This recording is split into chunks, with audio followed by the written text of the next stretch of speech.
RT, RW, mau Pak Camat, kalau ada pemilihannya bupati, gubernur, ya udahlah gitu aja. Nanti setelah masuk TPS, keluar ya sudah, ketawa-ketawa lagi. Oke, kita balik lagi. Ngurusin capres malah nih. Tapi ini penting ya, jangan sampai berantem ya. Jangan sampai berantem. Tadi kan saya ngomong, semua kelompok itu, kalau orang suka itu ada titik ekstrimnya, Bu. Ekstrim yang kanan, ekstrim yang kiri. Nah ini yang kanan kiri, ekstrim ini ayo ditarik ke tengah, biar nggak terlalu ekstrim. Kamu itu yang nggak gitu amat lah. Kamu juga bener, tapi ya nggak gitu-gitu juga. Ngono ya ngono nih ngocok ngono gitu loh. Gitu ya gitu, tapi ya ojo gitu. Sewajarnya saja, sewajarnya saja. Banyak hal yang sama antara kita itu lebih banyak, yang prinsip. Kenapa kita harus bertengkar? Sebetulnya nggak ada alasan kita itu bertengkar. Saya nanya ini yang paling penting. Tuhan kita siapa? Allah. Nabi kita siapa? Kitab suci kita. Salat kita berapa kali? Kiblat kita di mana? Sudah, syahadatnya sama kan? Sama loh, udah itu yang paling penting dalam hidup ini. Yang lain-lain, bajunya kuning, bajunya merah, bajunya hijau, itu aksesoris. Ya kalau cuma urusan warna-warna yang nggak penting itu, yang cuma aksesoris kok dibikin berantem, itu kan orang nggak mau mikir. Lawang kita itu Tuhan sama, masih Al-Qur'annya sama, agamanya sama, kiblatnya sama, nabinya sama, keyakinannya sama, berantem. Itu kan aneh. Soal cuma beda pilihan RT, balik lagi, Pak RT lagi ini. Gitu aja kok berantem. Nggak penting, Pak RT nanti ganti. Tapi kalau agama nggak akan ganti. Quran nggak akan diganti, Tuhan nggak akan diganti, Nabi nggak akan diganti. Nah itu penting. Nah pesan penting untuk yang perlu kita wasiatkan kepada putra-putri kita, kepada keluarga kita, sebagaimana diteladankan oleh Nabi Ibrahim alaihissalam itu apa? Wala tamutunna illa wa antum muslimun. Nah, cucu saya, anak-anak saya, mantu saya, kalian jangan sampai ninggal agama Islam. Ini wasiat mama, ini wasiat nenek. Tapi wasiat kayak gini nih kayaknya udah nggak laku sekarang ini, nggak umum ini. Ya, apa coba kalau wasiat itu coba? Tanah, waduh urusan ini repot ini, udah urusan warisan ini.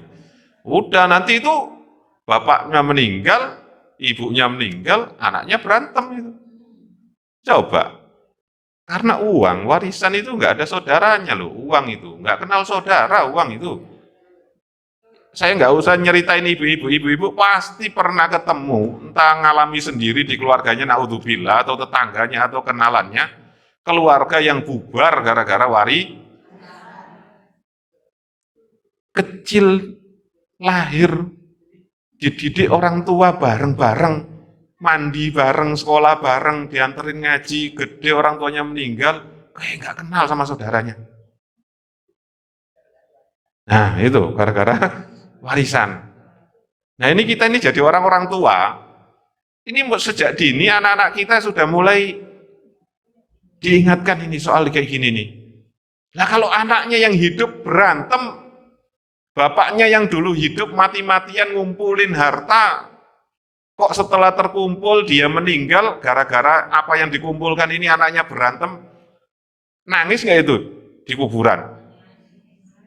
Nah, apalagi kalau sampai, ya Allah, bapaknya meninggal, ibunya diajukan ke meja hijau sama anaknya gara-gara, iya. Jadi uang itu hati-hati Bu, uang itu nggak ada saudaranya, nggak ada orang tua juga, udah nggak kenal uang itu, nggak kenal siapa-siapa, udah hati-hati ini.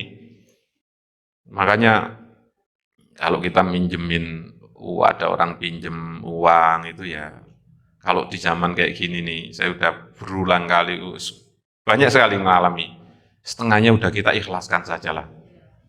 Kalau umpamanya kita nggak bisa minjemin penuhnya, ya udah kasih aja, anggap sedekah aja, Bu, sudah lah inilah, saya punya uang segini, monggo dipakai. Kalau inget balikin, nggak inget juga nggak apa-apa. Udah jangan-jangan ngarep-ngarep nagih, nanti sakit hati sendiri, udah Kalau kata orang-orang itu apa? Galakan yang ditagih. Jadi yang ngutangin itu kayak jadi ngemis. Gimana utangnya? Oh iya besok. Utang lagi. Nagih mulu kemarin udah. Loh kok jadi gitu? Kamu janji hari ini dibalikin, udah ditagih 3 kali, marah-marah. Ntar kalau ada saya kabarin. Berisik amat. Waduh, dimarahin. Repot ini orang sekarang itu. Loh dia yang salah kok kita disuruh minta maaf itu loh. Ya, nggak inget pas dibantu kayak apa gitu ya. Tapi kalau ini dilawan, ini bisa jadi masalah bu. Gara-gara uang 10.000 itu nyawa bisa melayang. Karena orang kalau sudah kalap, itu otaknya itu udah nggak jalan. Cuma nafsu binatangnya aja yang muncul. Seakan-akan harga dirinya itu nggak boleh cedera sama sekali. Bawa parang dipukulin itu. Nah ini hati-hati. Orang-orang kayak gini nih bisa dipastikan ya jarang ngaji.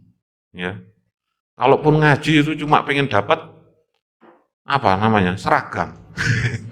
Nah enggak. Ngaji. Nah kalau orang punya agama, insya Allah tidak akan seperti itu. Makanya kalau lagi marah, kok kita terpancing emosi, nggak enak nih omongannya nih, nggak enak nih, udah harus nalar logis itu harus nyala terus. Nggak boleh, udahlah nggak apa-apa. Saya nggak akan hina gara-gara dihinakan manusia-manusia kayak gini. Ya, nggak akan hina. Allah, urusan kita itu dengan Allah. Manusia itu nggak penting. Kalau soal seperti ini ya, jangan disinggung dikit.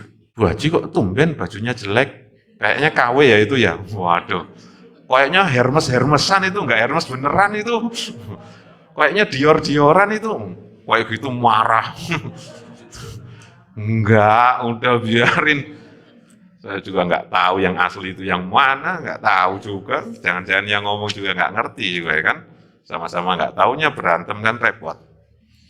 Baik kita lanjutkan. Am kuntum syuhada'a idh hadara Ya'qubal mautu idh qala li banihi ma ta'buduna min ba'di. Nah ini ayat ini itu turun sebagai bantahan. Ini saya terjemahkan dulu. Am kuntum syuhada, apakah kamu tahu hadir menjadi saksi? Am kuntum syuhada idh hadara Ya'qubal mautu, tatkala Yakub itu menghadapi kematian. Idh qala li banihi ma ta'buduna min ba'di. Tatkala itu Yakub mengatakan kepada anak-anaknya, ma ta'buduna min ba'di. Apa yang akan engkau sembah setelah ayah ini meninggal? Nah, ayat ini turun sebagai bantahan kepada orang Yahudi yang mengatakan kepada Nabi Muhammad, tahu nggak? Nabi Yakub itu dulu leluhur saya. Nah, gitu ya. Pesennya itu nyuruh kita itu memeluk agama Yahudi. Nah, langsung karena Nabi itu wa ma yantiqu 'anil hawa in huwa illa wahyu yuha. Nabi itu nggak akan ngomong kecuali atas petunjuk dari Allah, wahyu dari Allah. Ayat ini diturunkan, am kuntum syuhada, apakah engkau enggak? Apakah engkau ikut hadir? Tatkala Nabi Yakub itu mau meninggal itu bukan sakaratul maut. Kalau para ulama tafsir di sini mengatakan ya ada tanda-tanda menuju kematian, tapi masih bisa berbicara, masih bisa berdialog begitu ya. Idh qala li banihi, beliau itu berkata kepada putra-putranya, anak-anaknya. Berapa tadi anaknya Nabi Yakub, Bu? 12, Bani Israel itu. Ma ta'buduna min ba'di. Apa jawaban? Apa yang engkau sembah setelah ayah meninggal? Qalu na'budu ilahaka wa ilaha abaika Ibrahim. Mereka mengatakan, kami akan menyembah Tuhanmu dan Tuhan leluhurmu. Siapa leluhurnya? Ibrahima wa Ismaila wa Ishaqa ilahan wahida. Kami akan menyembah sesembahan leluhurmu, apa yang disembah oleh leluhurmu, yaitu Nabi Ibrahim, Nabi Ismail, Nabi Ishak, yaitu Tuhan yang Maha Esa, yaitu Allah. Kemudian ditegaskan lagi, wa nahnu lahu muslimun, dan hanya kepadanya lah kami berserah diri. Ibu-ibu yang dimuliakan Allah, inilah wasiat penting yang harus kita catat, ya. Kita ingat-ingat dan harus kita sampaikan kepada anak cucu kita. Jangan cuma nyatat warisan, rumah, tabungan, tanah, mobil, kontrakan, apalagi ruko, apalagi catatan hutang. Tapi hutang harus dicatat ya, ini penting. Sebelum yang lain-lain hutang harus dicatat.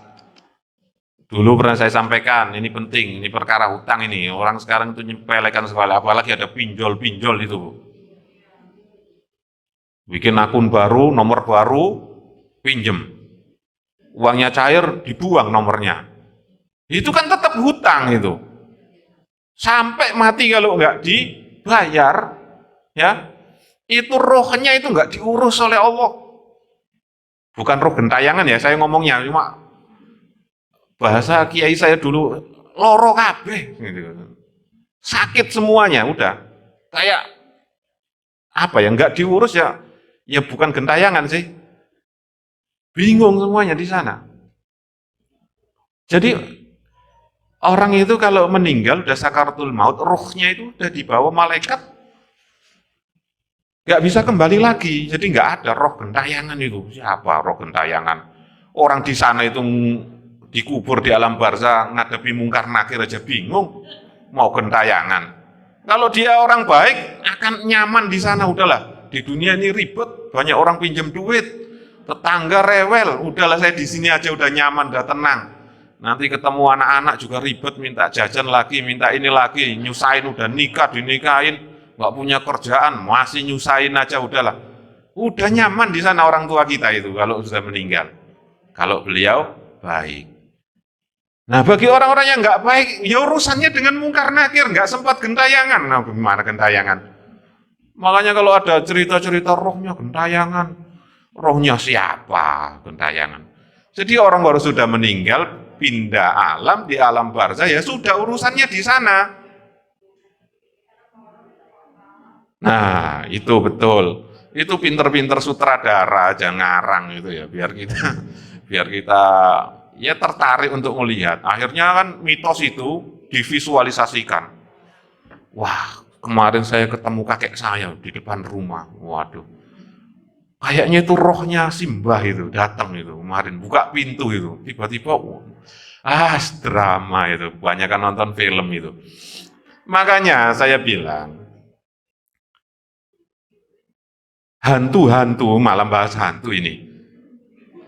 Hantu itu produk budaya. Ini ya perlu kita sampaikan ini kepada anak-anak kita. Hantu itu produk budaya, imajinasi manusia lokal. Coba hantunya orang Jawa, sebutin hantunya. Ada yang nggak ada di Sunda, ya? Ada apa? Genderuwo ada nasional itu, hantu nasional itu. Tapi orang Amerika nggak kenal genderuwo kan? Coba vampir, di Indonesia ada nggak vampir? Nggak ada. Coba lihat vampirnya Thailand itu, lucu kayak gitu kan. Vampirnya Cina, beda lagi pakaiannya. Vampirnya Amerika, beda lagi. Itu Nyi Roro Kidul. Apa Nyi Loro, nggak ada kayak gitu-gitu. Ya, nggak ada. Kalau jin ada. Tapi kalau itu Nyi Roro Kidul itu dulu adalah bla bla bla bla bla, terus meninggal, setelah itu jaga laut selatan. Ngapain jaga laut selatan? Urusan itu di alam barzah dengan malaikat mungkar nakir itu. Ya. Jadi kalau nyaman ya sudah di sana sampai nunggu hari kiamat nanti pembangkitan. Ya gitu. Oke, kita kembali lagi. Pokoknya nggak usah percaya hantu-hantuan gitu. Kita hanya percaya makhluk gaib sebagaimana diinformasikan Al-Quran. Siapa saja, ada malaikat, ada jin, ya. Setan itu watak, karakter. Jadi makhluk gaib itu ada iblis, itu rajanya jin. Dan karakternya paling jahat. Wallahu alam bentuknya seperti apa. Saya nggak berani ngomong kecuali apa yang ada dalam Al-Quran dan hadis, karena saya nggak pernah melihat. Dan begini Bu ya, ini penting, ini akidah ini akidah. Yang namanya gaib itu berarti tidak bisa disentuh, tidak bisa dilihat. Kalau sudah bisa disentuh, dilihat, atau dilihat saja, atau disentuh saja, itu bukan barang gaib. Jadi kalau ada orang ngaku-ngaku ngelihat jin, bohong. Ayo, ibu percaya saya atau percaya orang itu? Nah, mau saya tunjukkan dalilnya dari Al-Quran. Innahu yarakum huwa wa qabiluhu min haitsu la tarawnahum. Sesungguhnya mereka, golongan jin itu bisa melihat kamu manusia min haitsu la tarawnahum, dari tempat, arah atau posisi yang kamu tidak akan bisa melihat mereka, karena mereka itu makhluk gaib. Hari esok itu gaib. Ada yang tahu kejadian hari esok persis? Tidak ada. Tahun depan tuh hari gaib. Manusia itu paling cuma bisa meramal, dalam tanda kutip ya. Ramalan itu bisa ada yang logis, ada yang nggak logis. Yang logis itu tadi kayak saya mau berangkat ini, mendung ini di sana ini, biasanya hujan ini. Nah itu saya ngeramal itu sudah. Tapi ramalan yang berdasarkan apa? Sebab musabab yang sudah biasa terjadi. Kita naik motor kayaknya udah dingin ini, kayaknya di Mall Cinere udah hujan ini kayaknya. Terasa nggak Bu? Terasa. Nah itu sebetulnya tebakan juga, tapi berdasarkan, nah begitu ya. Ada hal-hal seperti itu. Kalau kita punya hewan peliharaan gitu ya, kucing, kayaknya sakit ini kok nggak doyan makan kayak gini nih. Dulu pernah ini kayak gini. Nah itu kan berdasarkan uji coba yang begitu banyak. Ada yang pakar kambing nggak di sini? Dulu saya mau beli kambing itu ada pakarnya ngomong, Mas, kalau mau punya kambing yang anaknya 2, itu hidungnya kayak gini. Kalau anaknya 1-1 itu kayak gini. Jadi sekali lahir itu cuma 1, ada yang sekali lahir 2, tapi anaknya kecil. Bapak-bapak kalau nyari ayam yang telurnya banyak, dilihat bawahnya itu supitannya ini renggang apa longgar. Loh itu ada ilmunya. Itu kan uji coba dari sekian ratus ayam bertahun-tahun dipegangin pantatnya gitu. Wah ini bertelur ini, kalau enggak disembelih aja. Nah kayak gitu ya. Nah bukan ramalan. Jadi bukan ramalan. Nah ini makhluk gaib itu, jin itu bisa menampakkan diri dalam wujud tertentu. Tapi kita nggak tahu bahwasanya itu jin. Jangan-jangan kucing yang kita lihat, anjing yang kita lihat, hewan yang kita lihat lewat di depan rumah kita malam-malam itu jangan-jangan jin. Tapi kita kan nggak tahu kalau itu jin. Tapi kalau wujud aslinya, dia tetap gaib. Namanya gaib, kalau sudah ketahuan berarti zahir. Nah kalau sudah zahir berarti bukan makhluk gaib lagi, kan aneh. Takdirnya Allah itu apa? Jin itu sebagai makhluk gaib. Begitu ya Bu ya. Jadi kesurupan itu macam-macam Bu. Orang ditagih utang lama-lama stres juga bisa kesurupan. Banyak macam, bisa psikis. Jadi kalau ibu-ibu sakit itu tergantung kepada siapa bertanya. Tapi ada juga memang yang dirasuki jin. Jadi gini, ini jadi ngajinya nggak apa-apa lah. Nggak apa-apa, yang penting ini penting. Orang kena jin itu nggak mesti harus teriak-teriak. Ya, nggak mesti harus teriak-teriak. Ibu biasanya bisa bangun malam jam 3 sholat kok tiba-tiba males, sehari, 2 hari, 3 hari, sampai 1 tahun males. Ketempelan jin itu. Harus diruqyah. Dan nggak harus teriak-teriak, nggak hanya sakit saja. Biasanya anak-anak sedang jatuh cinta itu ketempelan jin, males, maunya di kamar aja.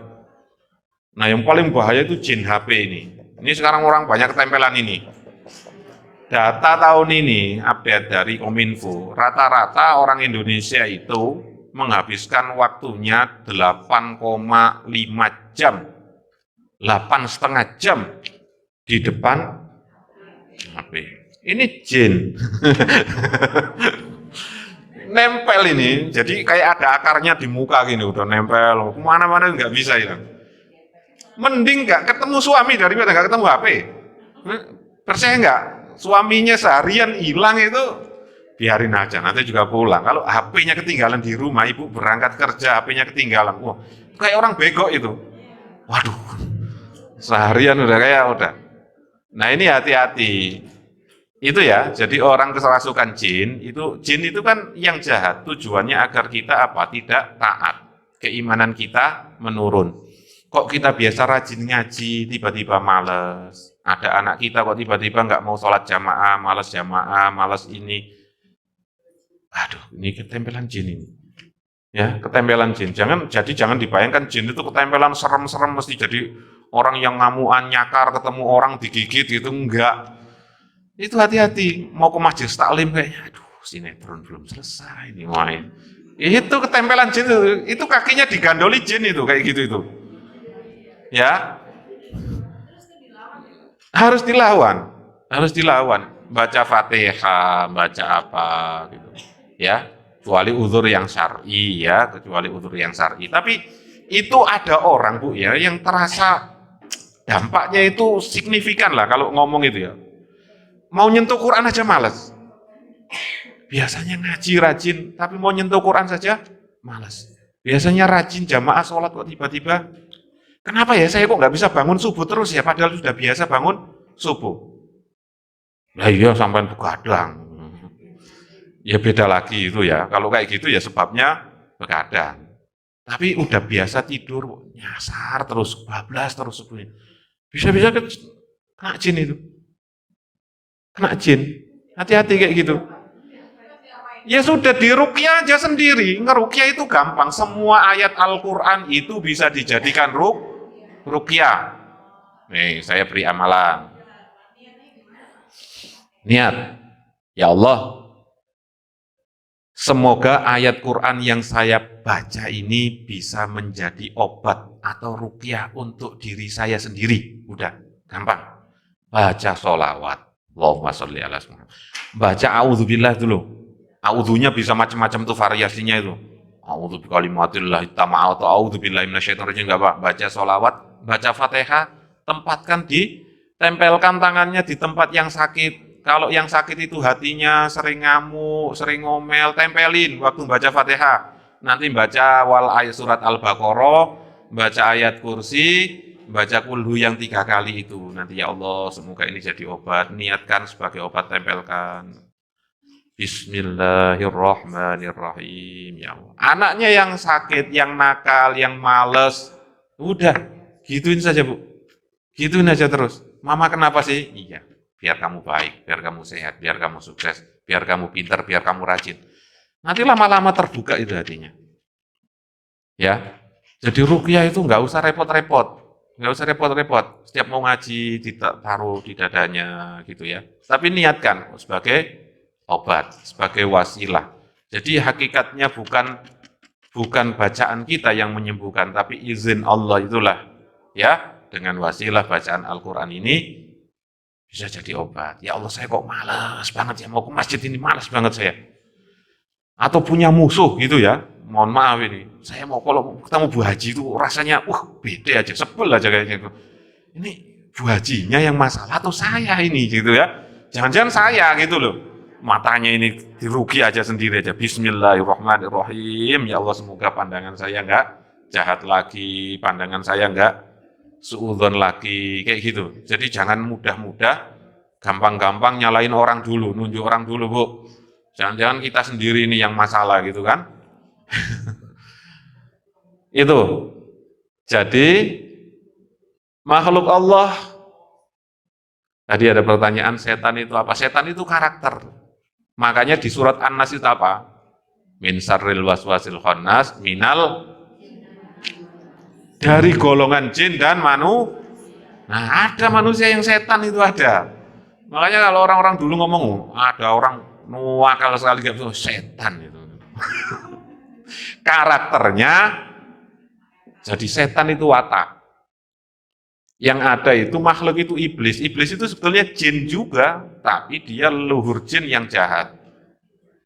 Yang dulu hidup bersama Nabi Adam di surga. Itulah yang menjerumuskan Nabi Adam, yang nipu Nabi Adam. Tapi jin juga, wa annahu kana rijalun minal insi rijalun minal jin fazatum annahu istama'a nafarun minal jinni faqalu inna sami'na qur'anan ajaba. Ada jin yang muslim juga, yang ketika Nabi itu ngaji mereka ngumpul. Lah kita ngaji kayak gini tuh jangan dikira ini ada jin itu yang lihat loh. Loh ini ada jinnya loh Bu. Jin itu di mana-mana loh, nggak usah takut, biasa aja. Nanti ibu pulang, waduh kayaknya Bu Haji tuh ngajinya rajin tuh, saya ngikut ke rumahnya, kayaknya sholatnya rajin gitu. Tiba-tiba Allahu Akbar di belakang, amin, nggak ada orangnya kan? Nggak nakut-nakutin saya ya. Nggak. Tapi jin itu hidup di sekeliling kita. Ya. Jadi ngapain jin itu sembunyi di kuburan, banyak nyamuk gelap. Di mall banyak jin. Jin yang jahat-jahat itu di sana di mall, nggak di kuburan, nggak usah takut kalau di tempat-tempat gelap. Yang kita takutkan tempat gelap itu kalau ada ular, ada hewan-hewan buas itu. Saya lebih takut itu daripada jin. Saya nggak percaya ada jin-jin di sana ngapain ngumpet di tempat-tempat gelap. Di mall itu. Di mall ada mobil baru, ada SPG-nya, manggil-manggil, wah gawat ini ada. Wah ini pengen ini. Padahal di rumah garasinya udah nggak muat gitu kan, masih pengen nambah lagi. Ya itu kena jin itu, hati-hati itu. Buat apa? Ada barang-barang yang sudah lama nggak kita pakai, yang udah lama aja nggak kepake mau beli baru. Nah, itu kadang-kadang kena jin. Keranjang Shopee-nya penuh. Waduh, dilihat lagi, ini kayaknya bagus ini, harganya murah. Kan masih punya di dapur banyak itu nggak kepake, mau nambah lagi. Buat apa? Bajunya model baru ini. Itu loh lemari udah nggak muat, udah dikardusin juga, pengen beli lagi, nambah lagi. Itu jangan-jangan kena jin. Nah itu perlu diruqyah. Makanya kalau mau ngelihat Shopee itu matanya diruqyah dulu. Bismillahirrahmanirrahim. Biar apa?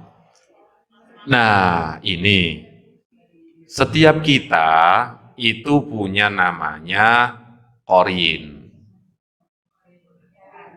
Qorin, ya.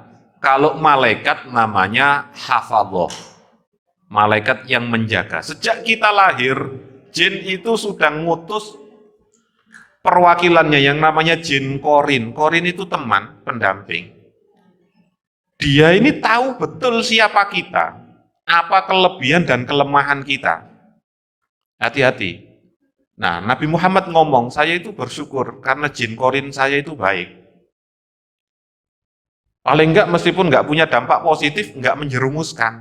Nah, enggak tahu jin Qorin kita itu baik apa buruk. Mereka ini tahu betul kita itu gimana. Bu Haji ini, kalau Anda omongin masalah pakaiannya, biasa aja itu. Tapi kalau ngomong, budak, alisnya enggak lurus Bu Haji. Wah, kalau penampilan itu, ngamuk ini mesti. Kalau ngomong lah Bu Haji mobilnya jelek, biasa aja dia. Tapi kalau udah alisnya udah dicelain dari pagi itu kamu ngomongin, bahaya kamu. Bahaya ini. Jadi ada orang itu yang sensitivitasnya itu ada di jabatan, ada yang di kehormatan gengsinya itu ada di penampilan, ada di harta, ada di. Nah, kalau laki-laki kelemahannya ini kalau digoda pakai uang nggak mempan ini. Pak Haji ini kalau mempan nggak mempan. Perempuan nggak mempan, tapi kalau jabatan, wah goyang dia. Nah dia tahu betul orang-orang ini. Dia ini nggak akan, mau kamu kasih uang berapa aja, diem aja, dia nggak terganggu, uangnya udah banyak. Mau kasih perempuan istrinya cantik, udah nggak tergoda urusan gitu. Tapi kalau urusan gengsi ini, wah bisa meledak ini. Nah hati-hati. Nah setiap orang kan beda-beda Bu ya, macam-macam ya. Ada orang yang ngomong, ya sama temen itu nggak mau kalah. Saya kemarin juga ke Australia belanja ini, enggak kok harganya segini di Singapura. Saingan harga gitu. Wah, ada yang saingan rumah sakit. Oh, enak di rumah sakit Pondok Indah, bener. Yang pendamping itu dikasih kamar sendiri, ada kulkasnya, ada ininya. Ah, enak enggak rumah sakit Siloam. Wah, ini udah sepuh-sepuh saingan antar rumah sakit. Padahal sama-sama enggak enaknya, padahal sakitnya loh. Saingan rumah sakit. Tapi karena apa? Ada gengsinya itu. Enggak mau kalah dengan orang lain, akhirnya apa? Urusan rumah sakit pun enggak mau kalah. Balsem saya ini 100.000. Wah, saya beli di Jepang 200.000. Angetnya ini 24 jam. Mas, saingan balsem. Itu apa? Sebetulnya nggak disadari apa? Karena gengsi aja itu sebetulnya. Nah itu jin, hati-hati. Nah, coba pulang dari sini, nanti pulang dari sini kita introspeksi masing-masing. Saya itu kadang-kadang terpancingnya apa sih? Kalau ada orang ngomong apa terus kuping saya kok cepet panas, itu urusan apa? Nah itu telinganya diruqyah, ya Allah, semoga sembuh ini. Semoga cepat sembuh ini. Ya. Jadi nanti kita itu nggak jadi orang kagetan, nggak jadi orang cepat marah, nggak over sensitif, nggak jadi orang yang suudonan, nggak jadi orang yang gampang curigaan. Santai saja hidup ini. Yang penting alhamdulillah saya syukur, ya Allah. Saya masih sehat, saya masih bisa sholat 5 waktu, saya masih beragama Islam, gitu kan? Anak saya nurut, suami saya baik, saya makan nasi juga masih enak, gitu kan? Ya sudah, orang apa lagi hidup itu? Itu aja. Urusan orang lain biarin, masa bodoh, udah. Nggak usah ngurusin, daripada nanti itu jadi penyakit. Tempelan jin. Iya, orang-orang yang punya 2 kepribadian itu kasihan ya. Itu bisa, ya penyakit, kalau psikiater ngomongnya penyakit psikis. Kalau nanya ke ustadz, nanya, ya dikatakan apa? Ya harus diruqyah. Kalau ke dukun ini harus dijampi-jampi. Ke tukang pijet ini ada salah saraf ini kayaknya. Bingung kita itu jadinya nih, yang bener mana? Ke fisioterapi ini gara-gara tumitnya ini kayaknya, ini harus diterapi. Makanya hati-hati kalau kita itu nanya. Karena setiap orang itu akan jawab sesuai dengan profesinya masing-masing. Ada anak diem saja padahal sedang jatuh cinta gitu, anak kita gitu, remaja. Kami ini ketempelan jin karena mamanya sering bergaul dengan ustadz yang ngeruqyah itu. Kayaknya harus diruqyahin dia ke Pak Ustadz ini, sama dibekam kamu ini kayaknya, diem saja. Kalau ke psikiater nanyanya, ini ada masalah Bu, mungkin dibully sama temennya ini, harus diterapi ini. Nanya ke dukun beda lagi ini, ada yang guna-guna ini Bu, yang ngirimin itu. Akhirnya percaya, tersugesti. Makanya saya bilang tadi apa di awal, dalam beragama, dalam bersikap, dalam berpikir, kita itu tidak boleh ada di titik ekstrim, termasuk milih capres. Urusan begini itu kita harus di tengah, harus logis. Ya, jangan baperan. Karena sering bergaul dengan dukun, akhirnya apa-apa itu dagangan nggak laku dibilang dikerjain tetangganya. Ya kan? Ini pasti nih, kemarin ada beras kuning ini di depan toko saya. Dari mana beras kuning? Waduh, ada bulunya ayam, ada buntelan ini. Ini ada pasir yang beda nih, kayaknya pasir kuburan. Ya Allah, akhirnya tersugesti itu terus yang muncul. Jadi bagaimana kita itu mengkondisikan otak dan pikiran kita itu secara proporsional. Ini yang penting, inilah fungsinya agama, ngaji itu pentingnya kayak gini. Jangan tidak ada di titik ekstrim, baik kanan ataupun kiri. Jadi orang Islam itu la takun ro'ban fatu soro walaya bisan fatu kasaro. Kamu nggak boleh terlalu keras. Kalau terlalu keras mudah dipatahkan. Tapi jangan juga terlalu lunak. Nanti kamu gampang diinjek-injek. Ya, tapi harus ada di pertengahan, proporsional. Orang yang proporsional itu ya sesuai dengan apa? Nalar hati yang logis, yang wajar, gitu ya. Ada tetangga kaya banget, wow, beli mobil setiap hari, beli mobil, wah. Ya udah biasa aja, biasa aja. Beli sayur ya, beli mobil kayak beli sayur. Ya umpamanya seperti itu, ya biasa saja, nggak apa-apa. Alhamdulillah dagangannya laris, orang dia jual beli mobil gitu ya. Alhamdulillah biasa saja, alhamdulillah gitu aja.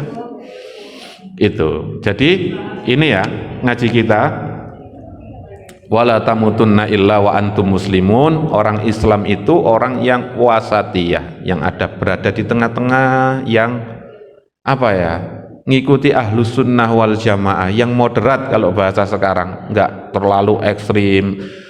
Coba pesannya Nabi itu apa? Ahbib habibaka haunan ma asa ayyakuna aduwaka yauman ma. Ini artinya pasti ibu-ibu tahu sudah ini, meskipun bahasa Arabnya baru dengar mungkin. Cintailah kekasihmu sewajarnya saja. Cintailah dunia ini sewajarnya saja. Asa ayyakuna aduwaka yauman ma. Boleh jadi yang kamu sayangi saat ini, kamu cintai itu nanti akan jadi mantan. Jadi musuhmu mungkin ya. Cinta mati sama suaminya tiba-tiba naudzubillah, kan banyak kan orang cerai kan. Udah kayaknya sudah nggak ada baiknya sama sekali. Dulu bela, wah ini off the record ini sebetulnya, bela capres mati-matian tahun 2019, pokoknya harus ini. Sekarang dimusuhin mati-matian kayaknya nggak. Itu apa ini? Dulu dibela mati-matian, sekarang dibenci mati-matian. Makanya yang wajar saja. Tak termasuk kebalikannya.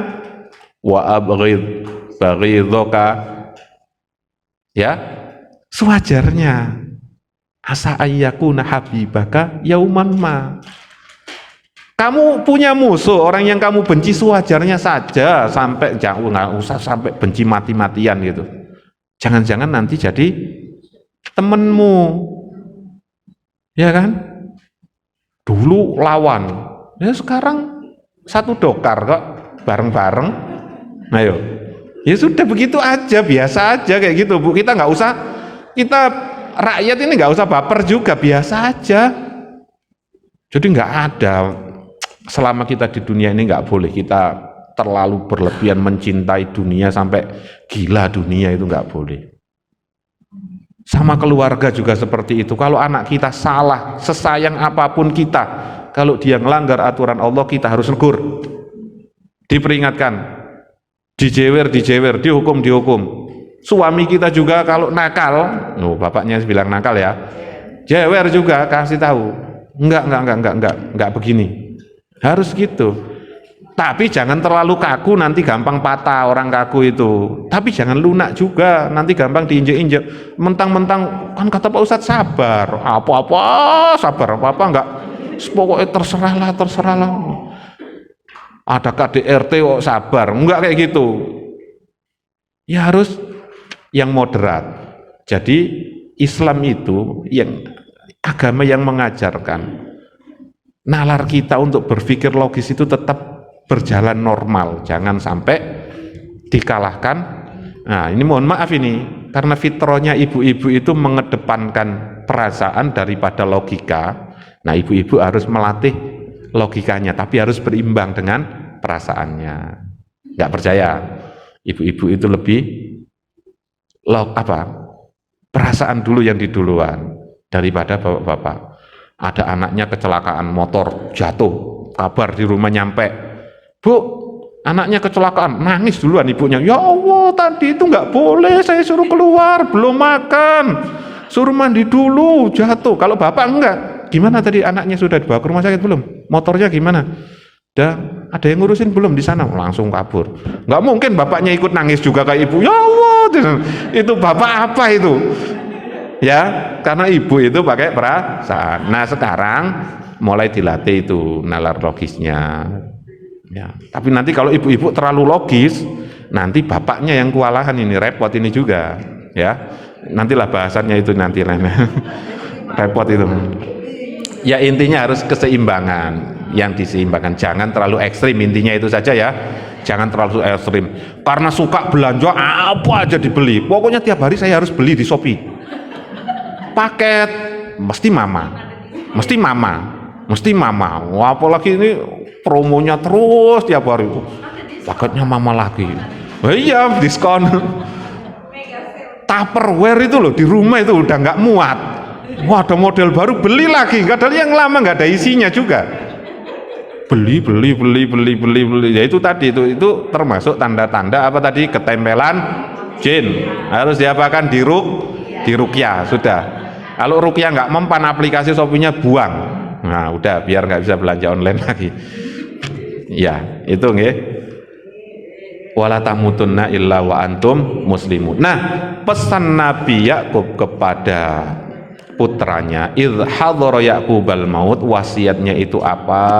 Ma ta'buduna mim ba'di, apa yang akan engkau sembah sebelum aku ini meninggal.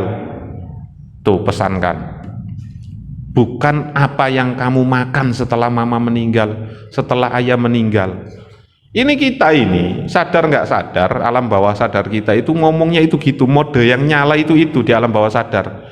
Ya Allah, saya sudah tua, masih ada yang bontot, belum bekerja, gimana gitu. Yang dipikirin apa? Yang dipikirin apa? Makan, jodohnya, belum nikah lagi gitu kan, nanti gimana kalau ayah meninggal, siapa yang ngasih uang, yang nyariin. Nggak pernah mikirin, nanti anak saya itu kalau saya meninggal masih sholat nggak? Jangan-jangan nikah sama non muslim lagi nanti. Naudzubillah. Kerja karena udah nyaman sama temennya, sudah akrab. Mah, ini calon menantunya agamanya apa? Non muslim. Kamu suka? Suka. Ya udah nikah aja. Waduh.